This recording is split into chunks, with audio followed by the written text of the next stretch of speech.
introduce, introduce ourselves. I'm Tara Ledley, longtime member of the Clean Network and co-founder of the Clean Network, and still very involved in climate change education activities. So I'll just leave it at that. So Scott? Yes, thank you. Scott Lewis here, calling from Pembroke Pines, Florida. I'm part of the Florida Climate Educators Network, and glad to be here with everybody today. And I just had messaged Carolyn Burns, who's on this call, because she's a CLEO member, and I see she's ready to talk a little bit about herself and also the new CLEO petition about climate change education. Okay, so with that, we'll go to Carolyn next. Thank you for that introduction. Sorry, I just got out of a meeting, so I've had my camera off while I try to finish my lunch and not subject you to my chewing sounds. But I know that I think it was either last week or the week before when we were talking about the governor basically, signing a bill that anywhere that climate change isn't directly required by the standards, so basically only high school biology and earth science, that it would not be addressed. Even in biology, it's not explicitly in the standard to note that it is caused by human activity, and so textbooks had to remove that in order to be approved. And basically any suggestion that maybe, just maybe, we should do something about it has been branded as ideology and indoctrination, and so that was not allowed either. I just pasted it in the chat. If you go to our action alerts page, you can sign on. For any of y'all who might live in Florida or have colleagues in Florida, I mean, I'd love to have folks from around the country sign on to it too, but he's already made it very clear that he does not give a single flying fox about the opinion of the rest of the country now that he's not trying to be president anymore. Sorry, I know I tend to be cynical on these kind of things, but yes, please read through it, share it. Anyone you know that might be in Florida or a constituent, if they can sign on, this is going to Manny Diaz, our Commissioner of Education, to at the very least express the people don't want this, and this will not be looked upon favorably. And oh my God, I love Representative Escamani. We actually had a climate speaker training in Orlando this past weekend and asked her to stop by since we were in her district. And she came by, basically did a little 15-minute Q&A, took a couple people's questions, and give them some inside information on how best to get their representatives and senators to respond to them. So she's definitely a major ally when it comes to climate and environmental issues here in Florida. Yeah, I wish she was my representative. Angela Shore, all of them were like her. It'd be a better place.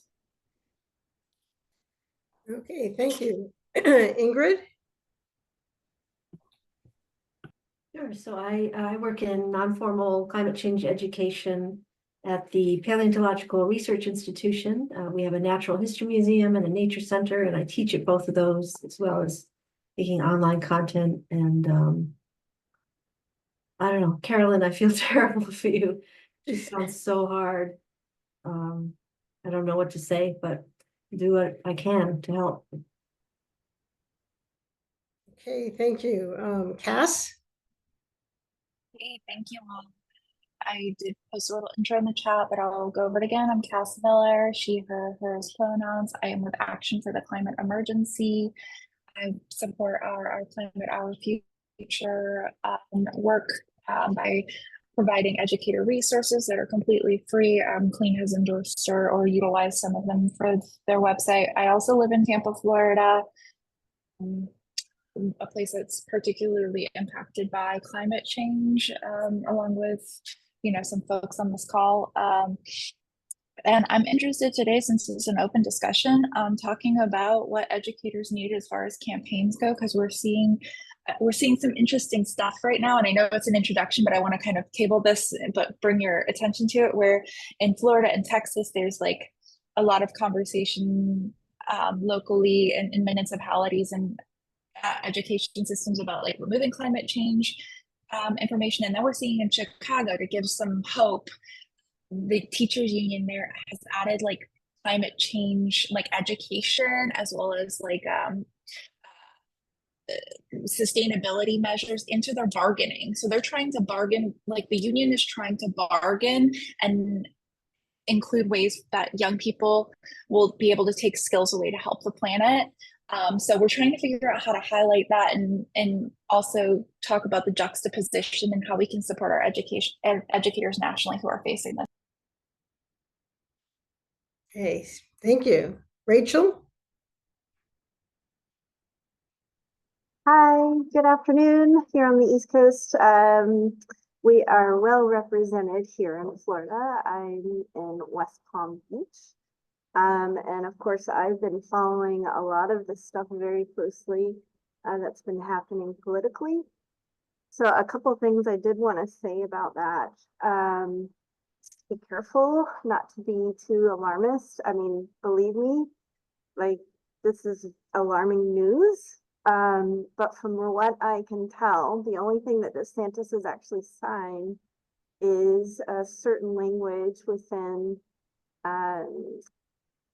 our legislation here in Florida where climate change cannot be used. Now, in terms of textbooks at this point, it is only hearsay in a sense that textbook publishers have been notified that the state will not approve the language of climate change within the textbooks K-12 for public schools. So I would just be careful. Of course, this is something to be very concerned about, but it's not quite as bad as some of the reports are sending out, at least from what I have read. I think that's a lot of it is causing reaction to create more of a ruse. So I just want to say that, just be careful. Believe me, I'm on the side of climate change education. This has been my career path for a long time, and I think it's very fair to be more balanced while also being cautious. And that's just my opinion. So that's a personal opinion, I should say.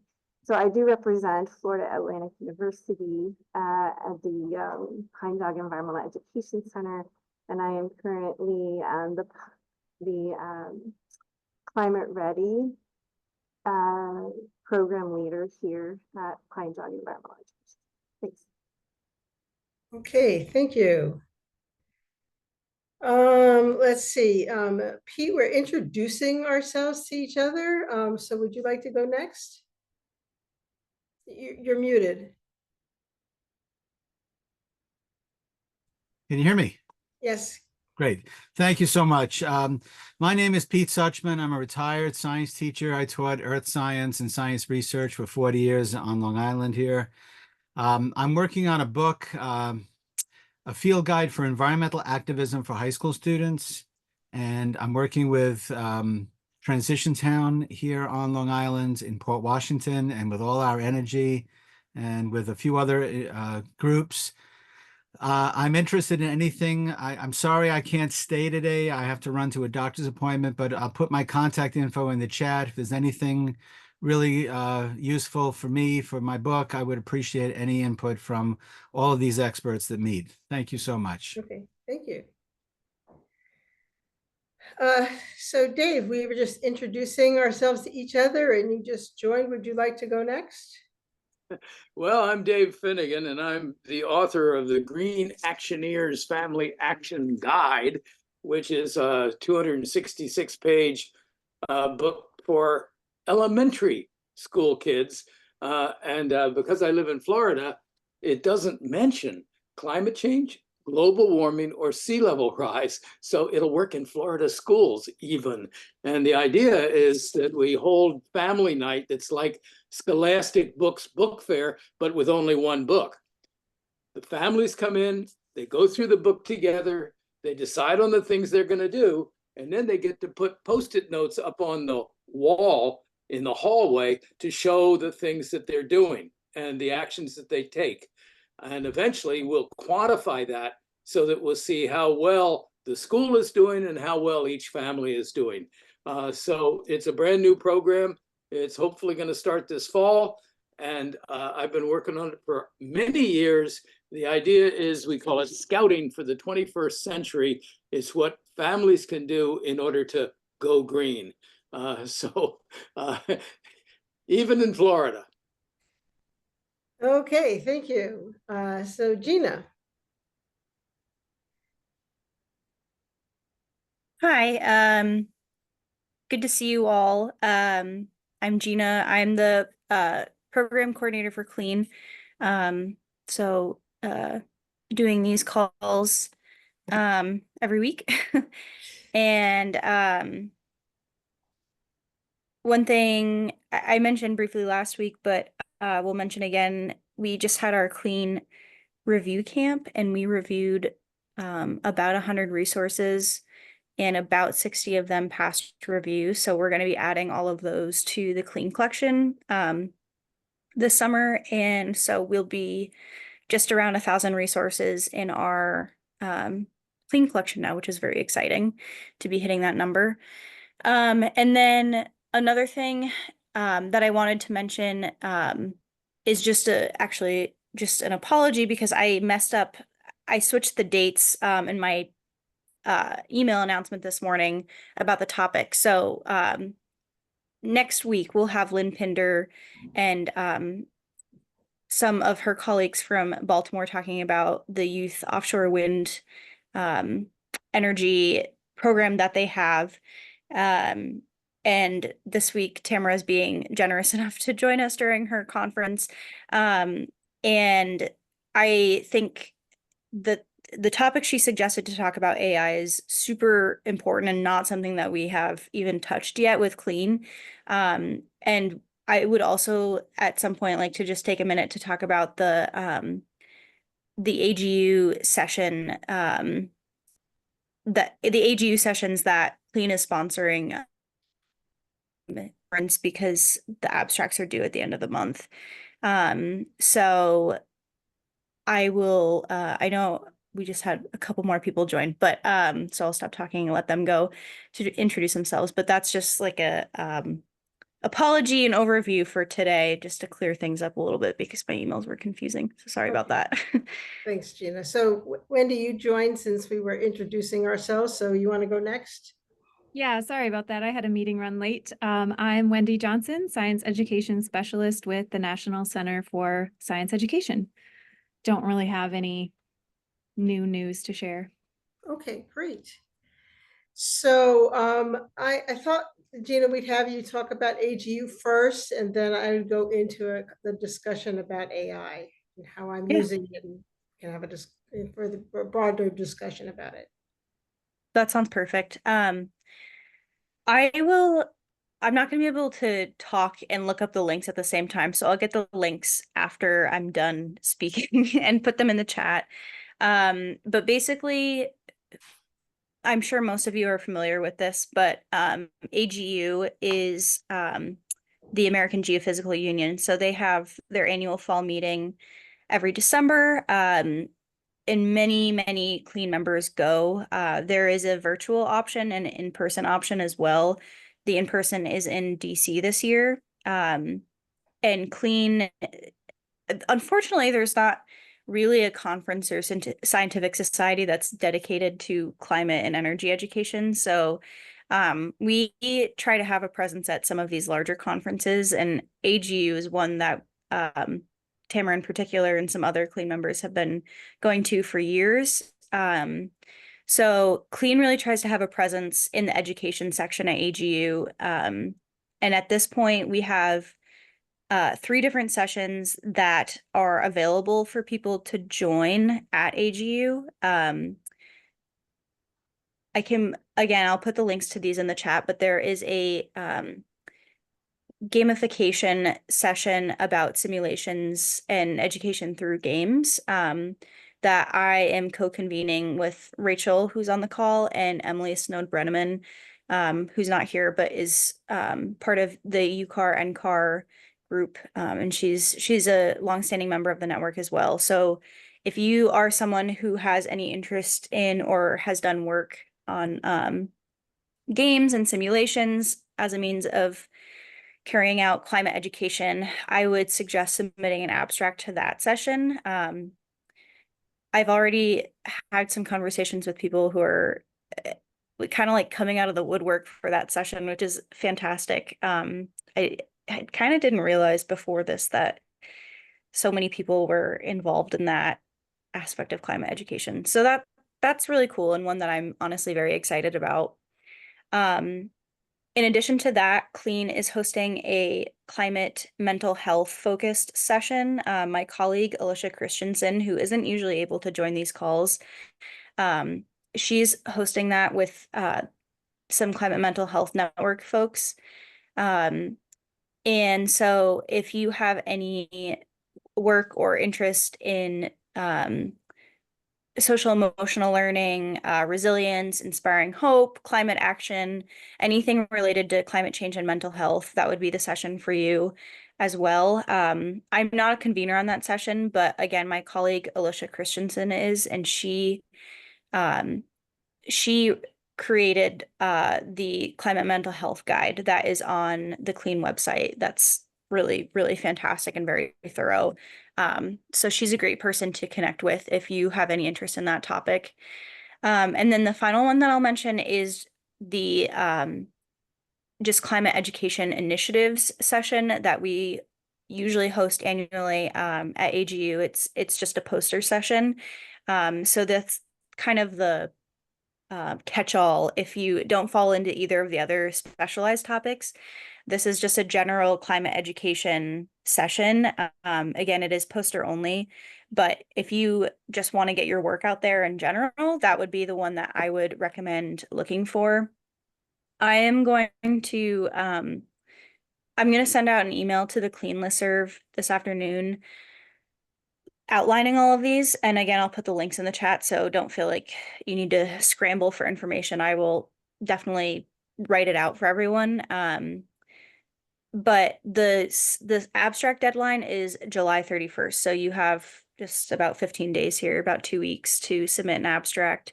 And I'm happy to chat with anyone about like ideas or finding other sessions, even if you're, navigating AGU for the first time. It is, I would definitely say, a confusing process.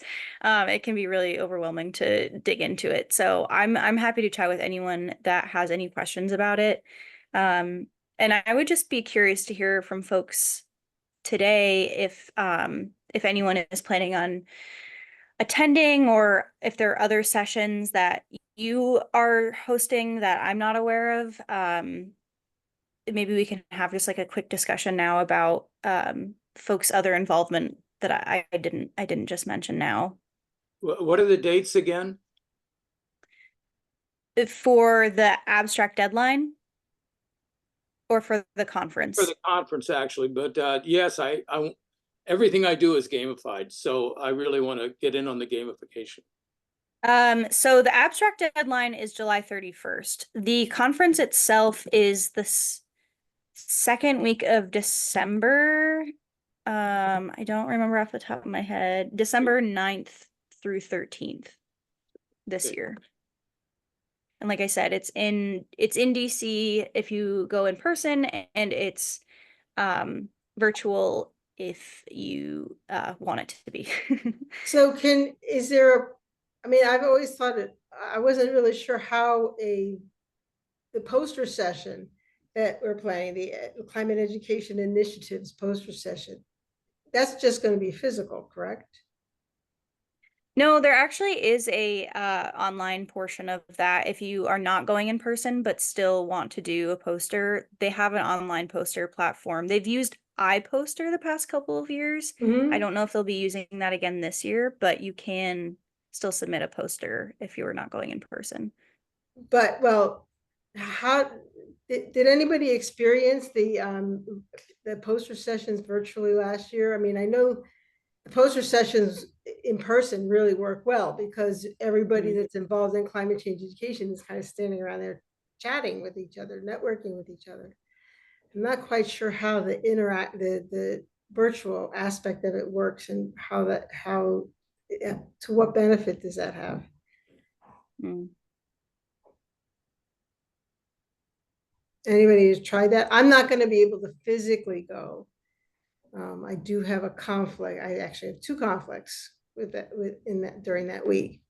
But anyway, I just thought I'd ask. That's a good, no, it's a good question. And in my experience, it's, yeah, not been as engaging certainly as being in there in person for the poster sessions. I just basically visited the posters online but didn't do much interaction last year. I don't know if I, But did you do that in January or did you do that in yeah, December? It yeah, was in in January. January. Okay. Yeah.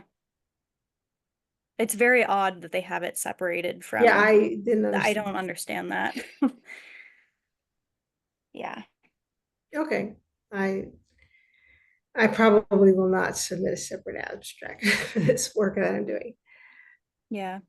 Well, and it's such a unfortunate time of year. The December timing is just really not ideal. So, yeah,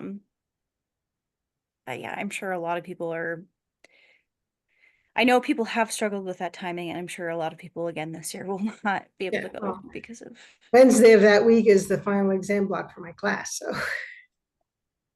that's one of my two conflicts. So anybody else have some questions or comments about AGU?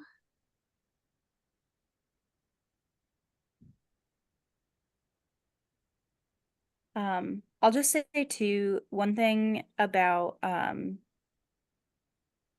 try to mention to folks in an issue with AGU is there is a very um, unfortunate fee for attending. It's not a cheap event to be a part of, unfortunately, and it is a huge barrier and a huge problem with this conference.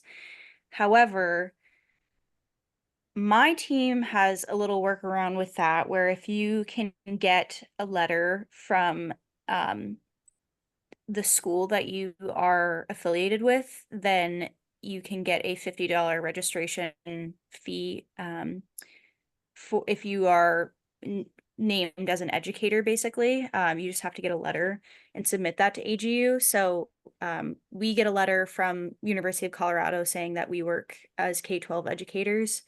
Um, and then, like I just said, submit that to AGU. So if you're able to get a letter like that, the registration fee is dramatically reduced from, I don't know what it is, hundreds of dollars to only $50, which is a lot more manageable for most people. So just a note about that too. Yeah, thanks for sharing. I know that it is, I mean, I think it's upward of $450 is the registration fee for the week. It's crazy. And they don't provide food. Like, I'm just very impressed at this conference that you're at, Tamara, is providing food. Yeah, 'Cause I know. AGU is, it's kind of every man for himself at that conference. So we really try Mhm. to band together a little Right. bit. Yeah, that's true. Yeah. But I'll send out an email, like I said, to the listserv with all of this information. And you can, continue to think about it over the next couple of weeks. Reach out to me with questions, like I said.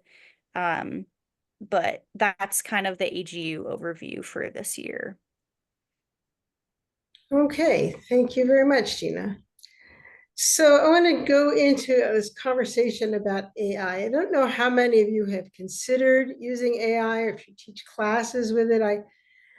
I teach a global climate change class to undergraduate business students. So these are students that are not going to be science majors, aren't science majors, and sometimes they just want to get through their assignments with as little thinking as possible.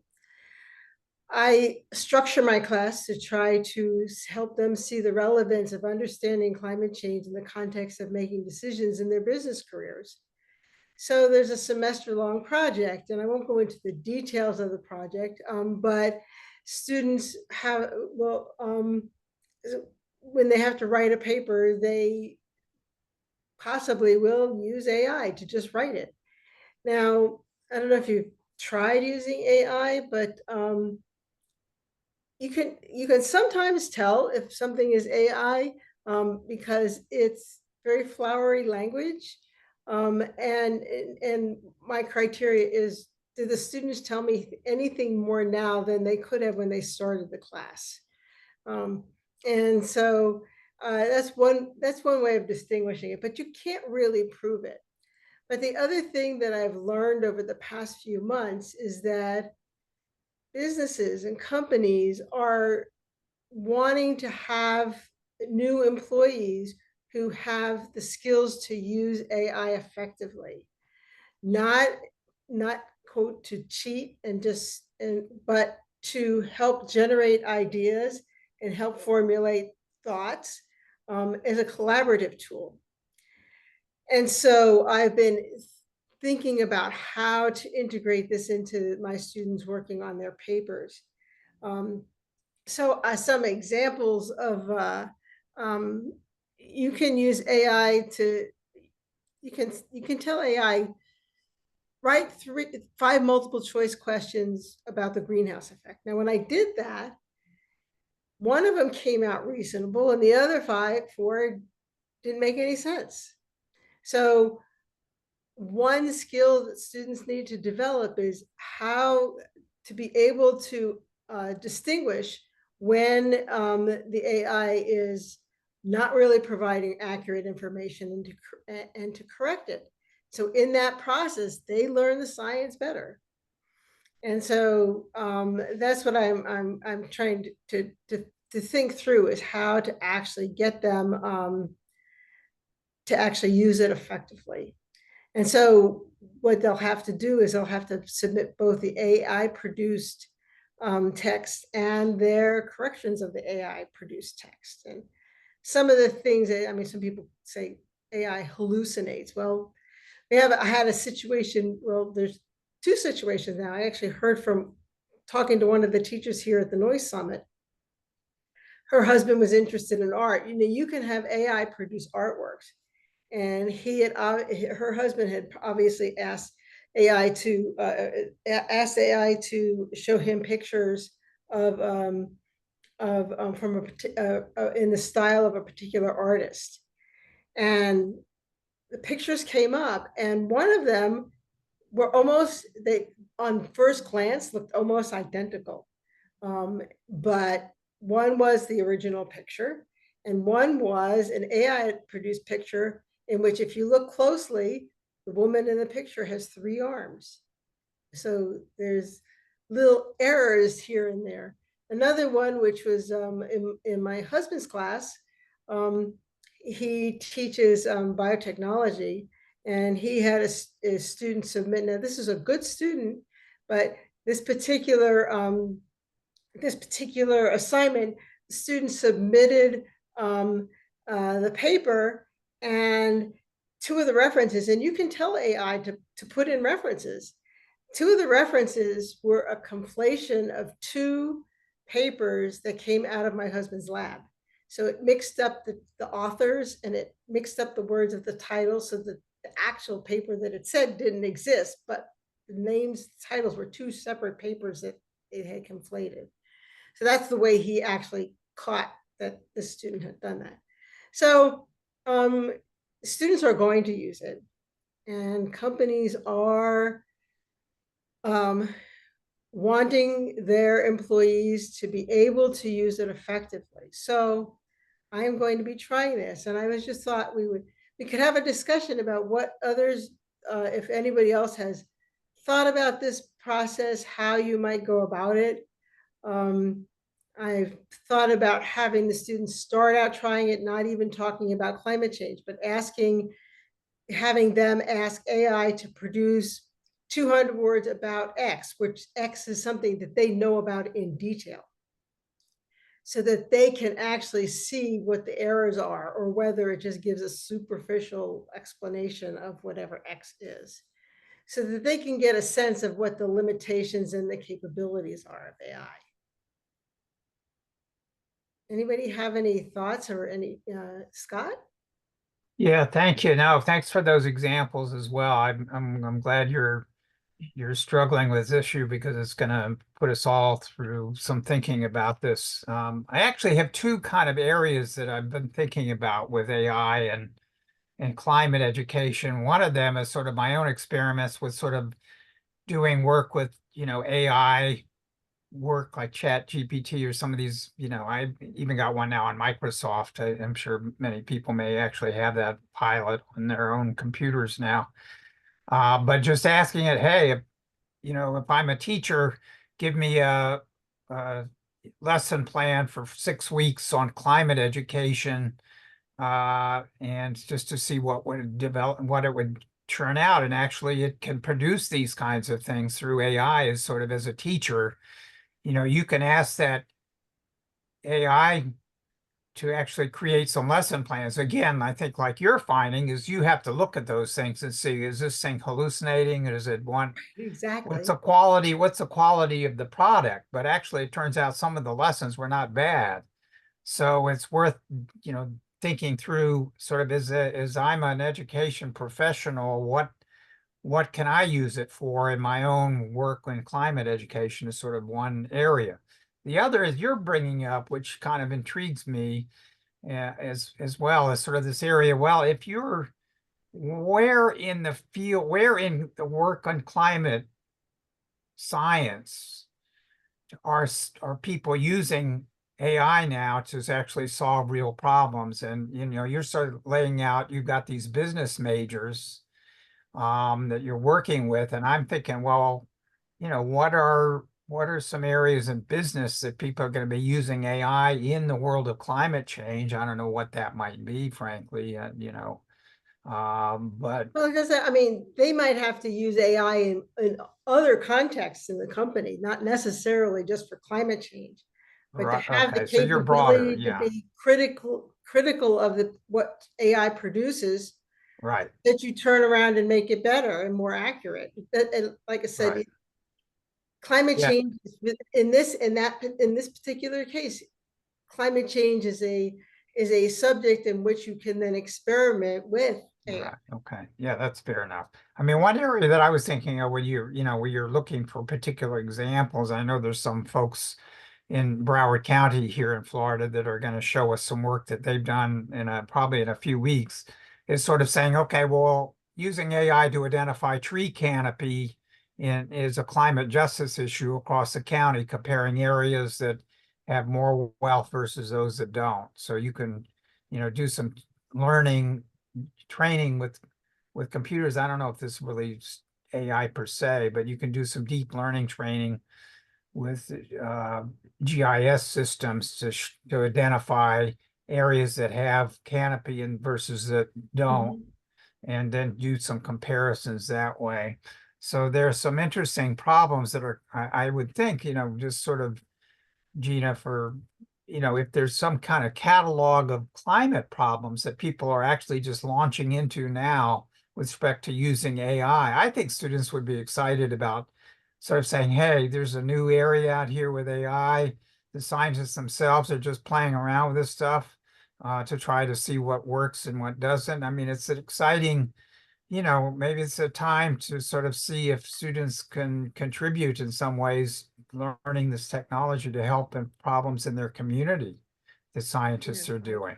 I think that, I mean, another thing that AI can do, and I'm skeptical of this, but I've been told that it has worked, is that you can ask AI to code things. So it can Yeah, produce code that works. right. Well, the Khan Academy, and I guess he's just put out this whole book on on Khan Academy and working with AI and that sort of thing. And it strikes me that probably you can get, I mean, the systems are in place as far as Khan is working on these with people in AI to really do some significant tutorial work. And so if I don't know who's asked anybody to do tutorials on climate change at this point in the game, but he seems to be very an interesting process so that somebody's going to be working on developing climate tutorials for students, and that might using AI and very responsive to whoever that student's input is going to be to make those kinds of adjustments. So it'll be really intriguing. Yeah, well, I mean, the tutorial thing is an interesting process, a concept for this, because what I've read in terms of how to use AI effectively is to think of it as a collaboration tool where you iterate between so you put the prompt into AI, it comes back with some text, you decide, oh, I want it to go here, and then you can iterate with the AI and it already remembers what you've already done and builds on it so that you can actually improve it. And then another question that came up, which seems really interesting to me, is how do you cite that you've used such a tool? You don't usually cite that you've used a spell check. So that's a tool to improve your writing by spelling things correctly. So would it be necessary to acknowledge that you used AI in this process? But I've heard that some research like some publications are going to require that. But I don't know how that would play out, more informally. But when you were talking about the biggest use I've seen of AI so far is like from a teacher's perspective, kind of like what you were saying of brainstorming, but a lot of times writing like an assessment prompt is really difficult, right? Like, how do I word this question? And I want it to include this, this, and this. And so I've used it that way. And I actually put in one time, like, create an assignment that would require students to analyze a sustainability plan. And it created like an 8-page thing, which wasn't all great, but actually was like a lot of good ideas. Like, I had this very basic idea of students should look at a sustainability plan and they should analyze it, right? But the AI output had like, kind of specific things they could look for and what they need to write about. And again, it was not anywhere close to what I would like hand to students, but it was, hey, here's a bunch of ideas that I can it points you in directions. Yeah. I've heard the similar thing that you can have it do a first pass on analyzing some data, and it might actually identify relationships that you might not have seen otherwise, just because of the nature of it. So it's an idea generating tool that also can be used iteratively. So Yeah, and I think your point of having students like analyze the information that comes back. I heard some AP Bio teachers, I thought this was a really great use because free response questions are such a big part of what the AP Bio class like prepares students to, give a good answer to a free response question.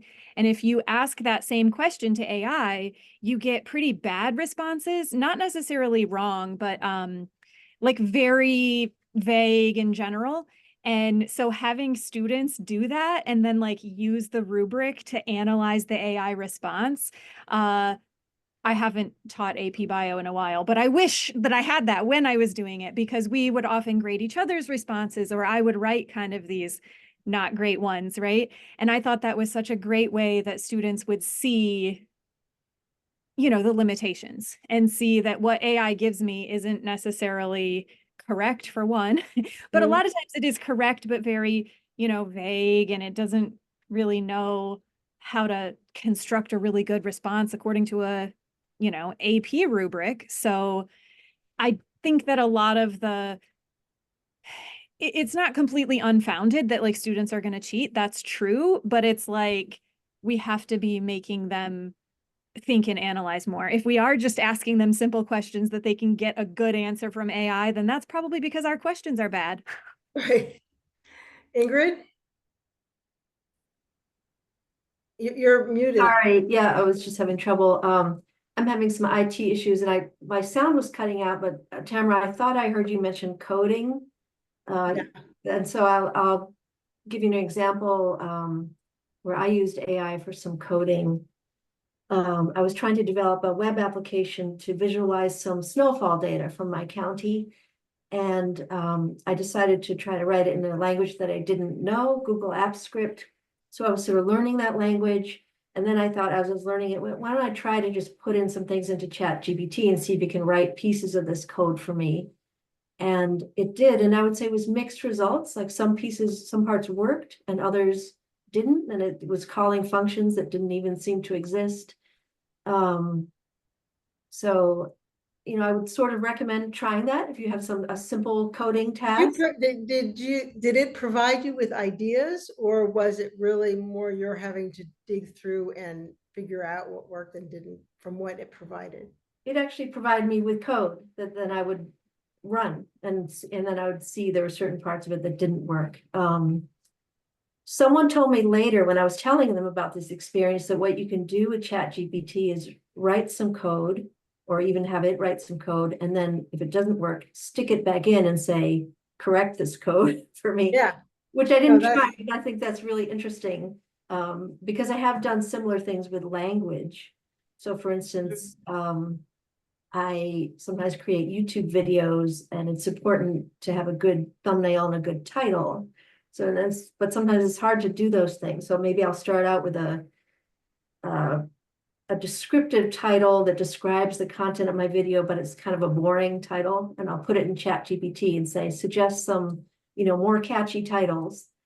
And it'll give me some suggestions, but then maybe they're more kind of like you said, Tamara, flowery language, or it doesn't seem right. So then I'll ask it to correct itself, say, no, make it shorter, more succinct, or make it, try to get it. And you can go through those iterations. And in the end, I've never used anything that is exactly what ChatGPT suggested, but they've often given me really good ideas that then I myself work from.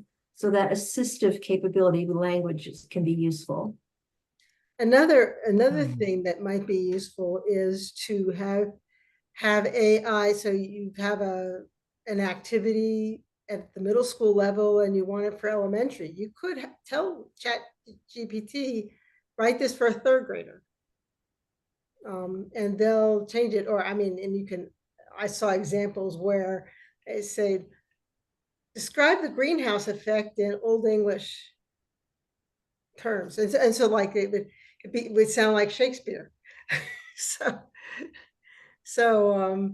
it can add these kinds of things, which are really, in terms of experimenting and see how far you can push it, that's kind of interesting.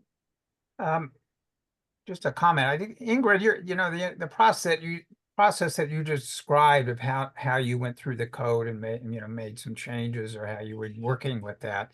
It is maybe an interesting way to approach this for students too, is sort of you're coming in as the expert on something, and then you're invoking the AI to do a task, and then, given your expertise in this area, you can spot some of the mistakes, or you would know how to go through this iteration to ask it to do something else. Whereas a student might just come in and try to do something, and might not know how to go through the material that's produced to make those kinds of critiques and changes. So I think that's useful as a teacher to do, is sort of go through the process with students and sort of say, here's the problem that I found, here's what I suggested to make it better, and this is some of the reason, so you're kind of working in tangent with the AI, but adding that level to show students that, you can't just take it for face value, whatever the AI produces. So you have to bring in your expertise and knowledge to make it better. Absolutely. That's what I want my students to get. And I know that if I just start them out with asking AI questions about climate change, then that won't get us there, because they don't have any of that background knowledge. So I wanted to start them off with talk about it, ask AI to produce a paragraph about something you know about in detail. And then go and and have then them take it critique apart. that. Yeah. And then And take it improve it. apart. Yeah. They can Yeah. actually Yeah. say, okay, what was left out of it? All right, now tell Yeah. AI to include X or Y, or tell AI to write it for a 10th grade class. So at the 10th grade level, you can experiment with those kinds of things also and see what it comes back with, because it will come back with something different every time. When I asked it to do these multiple choice questions about the greenhouse effect, truly some of the options I didn't even know what they meant, but the students wouldn't know that. So, so, so that's concerning. And see, I one of the things I will be doing, I have in the past with my semester project for my students. I'm now incorporating AI for the first time, but they've had this semester project I've had it for a number of years now. Is that they meet with me and they meet with a research librarian multiple times during the semester, just so that we have that touch base one-on-one. Because I did experiment at one point having students do these semester project as group work, but unless the student themselves are actually interacting with AI, they're not going to learn anything from the exercise. So every student has to do it themselves in order to be effective. So we'll see how it goes in the fall. One of the challenges, so I needed to have a tool that is free to all of my students.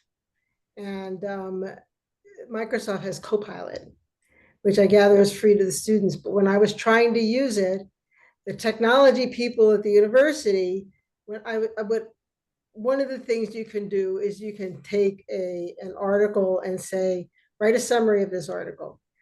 But I couldn't figure out how to upload a document, even though it said, everything I read said you could. And it turned out the technology person's version, you could. There was a little paperclip thing to attach a document, and on my version, it was not. So we're still trying to sort this out, because I have to have the students be able to do everything I do. Otherwise, they won't get the full experience. So we'll see. And also another thing that I want them to be able to do is to print out everything, meaning what AI produced and then their follow-up prompts and what AI produced again and how they corrected it. Ingrid?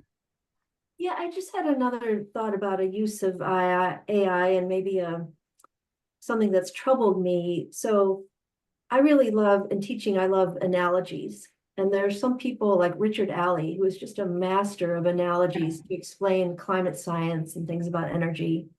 And so when I'm talking with people and I use his analogies, I always credit him, But with AI, I've sometimes tried to get simplifying explanations, like let's say your example, Tamara, like explain, I might ask ChatGPT, explain the greenhouse effect to a first grader.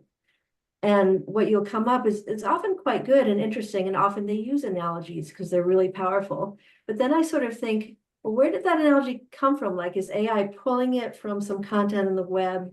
Maybe this is Richard Alley's thought. Maybe this is somebody else's thought. And like, I can't credit it then because I don't know where it came from. And that always feels a little bad, like using that content. I guess it's the same issue that people have talked about with artists or writers or, their content's on the web, and then AI is training on it and using people's creative work with no credit. Right. So that's a whole nother area, is credit. I mean, I said earlier, how do you credit AI, which is a tool, but you don't credit getting a spell check, on your document. I mean, there's use all kinds of tools to make. I mean, do you credit the word? Give credit to the word processor because it helped you format the paper. All different kinds of tools we use, or EndNote that helps you make all the references. So no, but you're absolutely right. There will be a point where you can't really identify the source of a specific idea. Mhm. Well, anyway, I'm going to be incorporating it this semester in my class. And I'm still experimenting with over the next month or so before class starts. So I'll update you on what Well, why happens. don't you get some business people in there who anticipate getting some of these graduate students in their employment and ask them to come and tell you what problems they would like AI to solve their business. See what the students' reactions would be. Maybe they could work on some of that while they're still in That's an class. interesting idea. Yeah, it's interesting because obviously AI has many different ramifications, good or bad, and I feel like on our team we've been talking about how to use it to make our own personal work easier and haven't even thought about what it means for the classroom. But if we're thinking about new topics for teacher support, honestly, navigating AI might be something that people want to start hearing about that educators might find helpful. I mean, um, so this is good for us to start thinking about for sure. But Tamara, you're you're using it in dealing with the ramifications in real time. So Yeah. Well, so to give you a little bit more context about my semester project, there's two pieces of it. The students contribute to a Wikipedia article about how climate change is impacting a company and how the company is impacting climate change and what they're doing about it. So it's an existing Wikipedia article about the company. And then in Wikipedia, you're not allowed to use primary sources. You have to use secondary sources and peer-reviewed sources. So it has to be, you can't use the company's website. You can't use papers authored by the leadership of the company.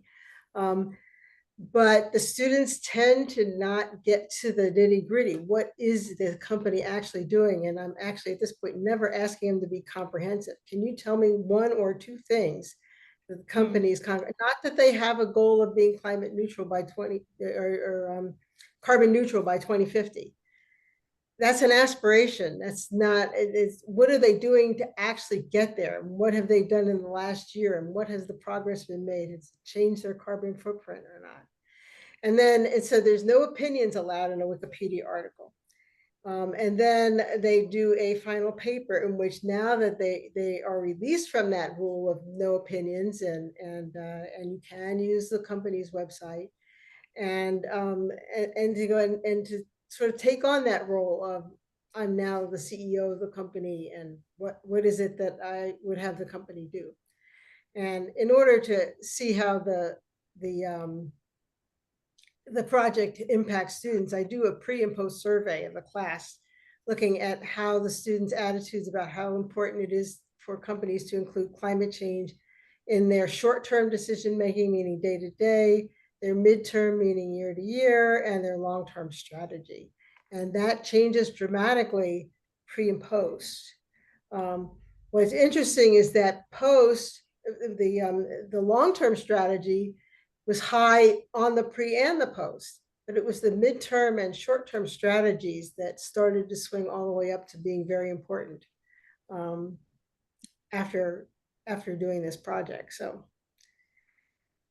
So I'm hoping the AI will help them write it a little bit because students aren't really good writers. So this may help them write a little bit better also, to give them a framework to start from. All right, well, it is the top of the hour now. I really appreciate everybody engaging in this conversation today because I've been thinking about this a lot recently. So, thanks for facilitating. sure. Thanks, everybody. Thanks, everyone. Have a good rest of your day. Bye. Bye. Bye.